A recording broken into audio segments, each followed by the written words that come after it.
नमस्कार, मैं विश्वनाथ प्रसाद विप्र आज अपने 24वें एपिसोड में बहुत ही रोचक प्रसंग पर चर्चा करने जा रहा हूँ। यह प्रसंग है चंद्रमा से चमत्कारी लाभ कैसे उठाया जाए। चंद्रमा से चमत्कारी लाभ कैसे पाया जाए।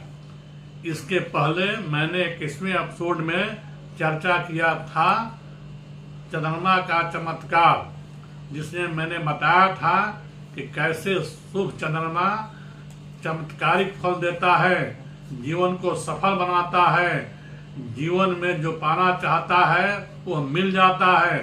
लेकिन अशुभ चंद्रमा आपको जीवन में निराशा पैदा कर देता है, दुख की स्थिति पैदा कर देता है। अब सवाल है, चंद्रमा शुभ और अशुभ होता है, लेकिन कब चंद्रमा अशुभ होता है और कैसे जानेंगे कि हमारे जन्म कुंडली में चंद्रमा अशुभ है। तो चंद्रमा का शुभ और अशुभ जानने के लिए 3 तरीके हैं। अगर आपकी जन्म कुंडली है तो जन्म कुंडली के आधार पर बताया जा सकता है कि चंद्रमा आपके जन्म कुंडली में अशुभ स्थिति में है या शुभ फलदायक स्थिति में है। अगर जन्म कुंडली नहीं है तो हस्तरेखाओं को देख करके बताया जा सकता है कि चंद्रमा आप पर शुभ प्रभाव दे रहा है या अशुभ प्रभाव से ग्रसित कर रहा है। अगर तीसरा दोनों अगर नहीं मिल रहा है तो क्या किया जाए। आपके व्यवहार और विचार से पता चल सकता है कि चंद्रमा अशुभ फलदायक है या शुभ फलदायक है। अब कैसे समझेंगे कुंडली से कि चंद्रमा अशुभ है। अगर चंद्रमा आपके लग्न से 6ठे, 8वें और 12वें भाव में है तो समझिए चंद्रमा अशुभ फल देने की स्थिति में है। अगर चंद्रमा सूर्य के साथ अस्त है तो भी अशुभ फलदायक स्थिति बन जाती है। अगर चंद्रमा अपने निजगत राशि वृश्चिक में है तो भी अशुभ स्थिति में है और शुभ फल देने में समर्थ नहीं रहता है। इसके बावजूद अगर चंद्रमा एक से अधिक पाप ग्रह के प्रभाव में है या पाप ग्रह के साथ में है तो अशुभ स्थिति पैदा होती है।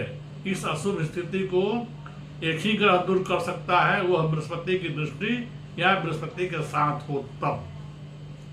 अब हम जब बता रहे हैं कि केम जो है कि नहीं, अधिक से अधिक लोगों का चंद्रमा अशुभ फल देने की स्थिति में हो जाता है। हमारे ज्योतिष शास्त्र में 3 ग्रह शनि, मंगल और राहु को पाप ग्रह के श्रेणी में रखा गया है। अगर किसी की दृष्टि पड़ी तो चंद्रमा में अशुभ फल देने की स्थिति बन जाती है। लेकिन एक से अधिक ग्रह पाप ग्रह अगर रहें कि दृष्टि रहे या उसके साथ रहे तो अशुभ फल में ज्यादा वृद्धि हो जाती है। लेकिन इस अशुभ फल में कमी तभी आ जाती है जब इस पर किसी शुभ ग्रह की दृष्टि पड़ जाती है। यह हुआ कुंडली से विचार। लेकिन हाथ रेखाओं से कैसे समझेंगे कि चंद्रमा अशुभ फलदायक स्थिति में है। ये मेरी तलहथी है। कानी छोटी अंगुली के नीचे का पर्वत, लास्ट कलाई के पास जो पर्वत है उसे चंद्र पर्वत कहा जाता है। यह चंद्रमा पर्वत अगर दबा हुआ है या इस पर क्रॉस का चिन्ह लगा हुआ है तो समझिए कि चंद्रमा आपका कमजोर है, अशुभ स्थिति में है, आप में आलसपन अधिक है, आपका चंद्रमा का शुभ फल नहीं मिल रहा है। तीसरा विधि मैंने बताया था व्यवहार से। कैसे समझेंगे कि आपके अपने क्रियाकलाप से कि चंद्रमा हमारा लगता है कि अशुभ फल दे रहा है, चंद्रमा शुभ फल देने की स्थिति में लगता है कि नहीं है। कैसे समझेंगे। जब आप में आलसपन अधिक आ जाए या आपको काम टालने की प्रवृत्ति अधिक आ जाए, या आज नहीं कल काम करेंगे, तो समझ जाइए कि चंद्रमा आपका कमजोर है, चंद्रमा अशुभ फल देने की स्थिति में है। बच्चों में अगर स्कूल जाने वाले बच्चे हैं, अगर सवेरे में उठने में देर करते हैं, समय पर तैयार नहीं हो पाते हैं, अपना टास्क नहीं पूरा कर पाते हैं, पढ़ाई में रुचि नहीं ले पाते हैं, तो समझ जाइए कि उनकी चंद्रमा कमजोर है, उनका चंद्रमा अशुभ फल देने वाली स्थिति में हो गया है। तीसरा है कि अगर आपको प्यास कम लगती है या प्यास लगने के बाद पानी पीने की इच्छा नहीं करती है, तो समझिए कि चंद्रमा आपका कमजोर है। अगर आपको नहाने स्नान करने की इच्छा नहीं बनती है, तो समझिए कि आपका चंद्रमा कमजोर स्थिति में पड़ा हुआ है। अगर आप किसी से मिलने का समय देते हैं उस समय पर नहीं मिल पाते हैं, तो समझिए कि चंद्रमा आपका कमजोर स्थिति में है। अब कमजोर स्थिति को अच्छी स्थिति में लाने के लिए क्या उपाय करना चाहिए? देखिए, अगर बच्चे हैं, शिक्षा प्राप्त कर रहे हैं, 1 से लेकर 10 वर्ष तक के बच्चे हैं, उनमें अगर चंद्रमा का शुभ प्रभाव है, तो चंद्रकांता मणि या सिलोनी मून स्टोन 6 से 8 रत्ती का चांदी के लॉकेट में बना करके सोमवार को गले में धारण कराएं। अगर 10 वर्ष से अधिक उम्र है, चंद्रकांता मणि या सिलोनी मून स्टोन 7 से 9 रत्ती का चांदी की अंगूठी में बनवाकर कानी अंगुली में, सबसे छोटी अंगुली में सोमवार को धारण करें। अगर रत्न खरीदने की स्थिति में नहीं है, हालांकि चंद्रकांता मणि सिलोनी मून स्टोन सस्ती स्टोन है और हर जगह बाजार में अवेलेबल भी रहता है। तो तीसरा उपाय है खिरनी का जड़।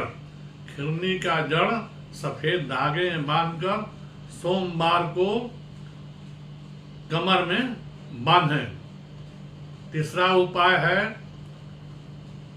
कि जल अधिक से अधिक पिएं। चंद्रमा जल का प्रतीक है। शरीर में 80% तक जल की मात्रा रहती है, मस्तिष्क में भी 80% जल की मात्रा रहती है। अतः जल का प्रभाव आपके शरीर पर ज्यादा रहता है। इसलिए चंद्रमा अगर आपके शरीर में जल का औसत ठीक है, जल की स्थिति ठीक है, तो चंद्रमा का प्रभाव भी ठीक रहेगा। अगर नहीं है तो आप अधिक से अधिक जल पिए, कम से कम 3 लीटर पानी जरूर पिए। आप जो है प्रतिदिन 2 बार स्नान जरूर करें। आप प्रतिदिन अगर स्नान नहीं कर पाते हैं तो 5 बार पैर और हाथ और मुंह को जरूर पानी से धोएं। रात में सोते समय दूध में गुड़ मिलाकर जरूर पिएं। पूर्णिमा के दिन दूध का खीर बना करके चांदनी रात में 10-15 मिनट ढक के रख दीजिए। ऐसे कपड़ा से ढक दीजिए जिसमें उसमें चांद की रोशनी जाए, और 15 मिनट के बाद उस खीर को खाएंगे तो चंद्रमा का प्रभाव अनुकूल बन जाएगा। अगर प्रत्येक सोमवार को ओम सोम सोमाय नमः का जाप करेंगे तो भी चंद्रमा अनुकूल फलदायक स्थिति में हो जाता है। अब समझ गए कि चंद्रमा को अनुकूल बनाने के लिए क्या करना चाहिए। प्रतिदिन स्नान करना जरूरी है। प्रतिदिन उचित मात्रा में पानी पीना जरूरी है। प्यास लगने के बाद आप उसे रोकना नहीं है। घर में कहीं से भी आए, आप हाथ पैर मुंह जरूर धोएं और सवेरे और शाम जरूर स्नान करें। इससे चंद्रमा शुभ फलदायी हो जाएगा। आपके अंदर का आलसपन दूर हो जाएगा, अच्छे विचार पैदा होने लगेंगे, आपको पढ़ाई में रुचि बढ़ जाएगी। कोई अगर कोई समझा रहा है तो समझ में आ जाएगी, काम टालने की प्रवृत्ति दूर हो जाएगी। धन्यवाद। यह एपिसोड कैसा लगा? अगर अच्छा आपको महसूस हुआ, अच्छा लगा, तो अधिक से शेयर करें, लाइक करें और सब्सक्राइब करें और मुझे प्रोत्साहित करें, ताकि मैं अगले एपिसोड में और इससे अधिक रोचक प्रसंग लेकर आऊं। अगला मेरा विषय रहेगा अनैतिक सेक्स संबंध। आजकल समाज में अनैतिक सेक्स संबंध की बहुत चर्चा होती है, आए दिन घटनाएं होती रहती हैं। इसका ज्योतिषीय कारण क्या है और इससे बचने का उपाय क्या है, इस पर चर्चा करूंगा। इस पर मैंने एक किताब भी लिखी है, ज्योतिष पर, ग्रहों की स्थिति, समस्या एवं समाधान। इसके बारे में पूरी जानकारी मेरे डिस्क्रिप्शन बॉक्स में जाके मिल जाएगी। वहां जा करके किताब लेकर पढ़ना चाहें तो मिल सकता है। अगर आप में मन में कोई शंका हो तो आप सीधे हमसे फोन से बात करके शंका का समाधान कर सकते हैं निसंकोच। अगले सप्ताह फिर मिलेंगे राशिफल के साथ। धन्यवाद।